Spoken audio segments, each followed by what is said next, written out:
Hello my friends and welcome to a new video for Infinity Kingdom. This is Pyakia, official base officer, and I'm going to continue with you this amazing playlist with the holy element for Immortals synergy. As we used to talk about the dragon first, and yes, I'm upgrading my holy dragon. I don't know what am I going to do with it, but I'm just upgrading it. So the first skill for the Holy Dragon restores HP to all friendly units and reduce the damage they receive for 12 seconds. The second skill, it has a high chance of inflicting disarm on all enemy units, reducing the damage they deal by 35% for 12 seconds. So the first skill will gain HP for the Immortals, and they will decrease the damage they receive. And also here it will reduce the damage the enemy marsh deals for 35% for 12 seconds. So it kinda helped the Immortals for the first early game to gain some energy or to gain control of the match. Third skill, it will give crit value and dodge value also. The Holy Immortals have their skill damage is increased by, here it's 11%, but it will go to 15%. That's an amazing thing, and that will leave us for the Holy Immortals. Let's just remove these guys, and here let's use first of all I want to talk about Manko. Why Manko? Because Manko is the main damage dealers for the Holy Marsh. Yes, as you heard, he is the main damage dealers or the main source of damage in the Holy Marsh. His skill, gain control immunity for our Holy Immortals and channel a dazzling light for 15 seconds. The light increases the dodge rate for all allies. The dodge rate will be up to 25%. After the spell channeling is complete, cause physical damage to all enemy for every 3 seconds until the battle ends. Energy will no longer be gained after the spell is casted. So for the first early match, he will gain energy until he casts Sun Flare for the first time. After he casts the skill for the first time, he will not need to cast this skill any more time. He will keep dealing damage with this skill, and he will also gain a dodge effect for the his march, and also immune for gain control immunity for the Holy Immortals. This is an amazing skill, especially when combined with Kublai Khan. Because Kublai Khan summon 5 wolves to charge enemies. Each wolf will inflict physical damage to random enemy units, but we don't care about the physical damage, but we care about what will come next. Each wolf here has a 60% chance to increase the physical damage they receive by 90 for 9 seconds. The effect of increasing physical damage received by the same target stacks up to 3 times. So if the target received 3 wolves at the same time, he will keep stacking the physical damage received on him. That will make Manko destroy this enemy marsh, especially this enemy immortal that received the 3 immortals. Of course, we can combine Manko with Athena, for example, because we will see a lot of Chaos Immortals using in the Holy Marsh, but we are only talking about the Holy Immortals right now. I don't recommend Julius Caesar. Julius Caesar is an attack type, it is a defense type Immortal Spearman. He deals physical damage to all enemies and has 60% chance of disarming the enemy target with the highest physical attack and the highest magical attack, reducing the damage it deals for 8 seconds. Yeah, Julius Caesar is a good use, but Kublai Khan is a perfect use. Also Thedora is the best support immortal right now.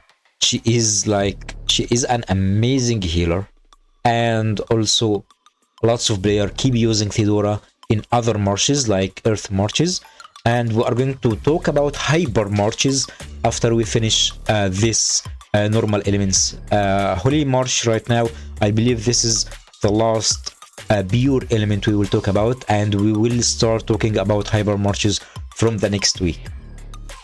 About Fedora, she heals all allies and dispels any continuous damage. Any continuous damage, guys. But there is one exception. The one exception is the bite damage from Poseidon, because Poseidon is a Chaos Immortal. Let's just keep continue about this skill. If the target HP is less than 50%, healing effect is increased by 100%. She heal all enemies. No one is going to not be healed.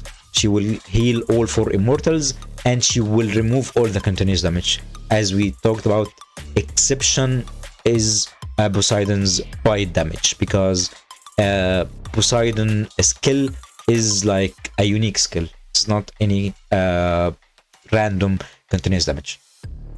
So Fedora here heals like a monster, and she also dispels the continuous damage.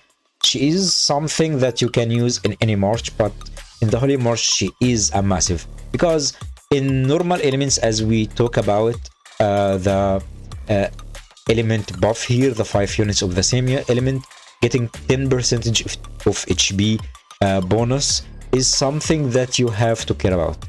We will have one more spot here, whether it's Gilgamesh or Nebuchadnezzar. Let's talk about Gilgamesh first, because he has like a simple skill. He purifies the field with holy fire, inflicting physical damage on all enemies and affecting them with judgment, which inflicts physical damage once every 3 seconds for 9 seconds. And this skill is a good skill, dealing lots of damage and also a nice continuous damage.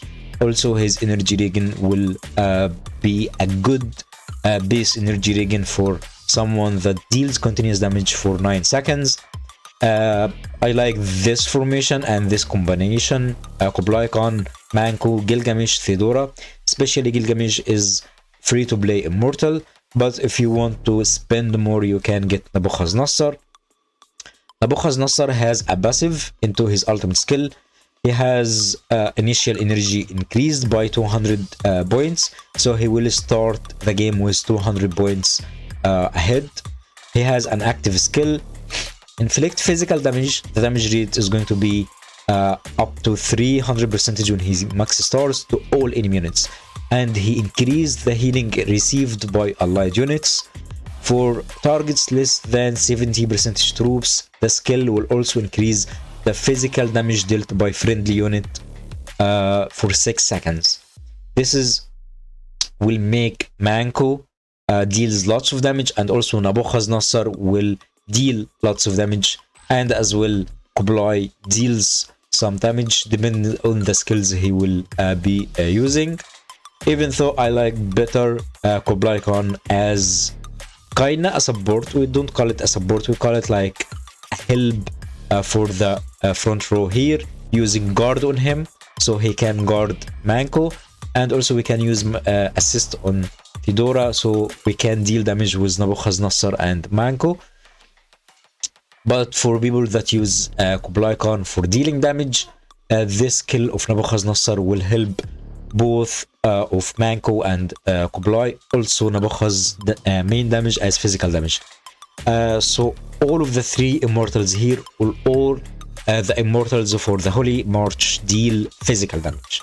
So if you want this march to deal some magical damage as well, you have to use other immortals, like for example Loki, and you can use some other immortals, but we can talk about Holy with Loki in another video, while we are going to talk about Holy March with like other immortals, like having Poseidon or Athena or Loki at the back row.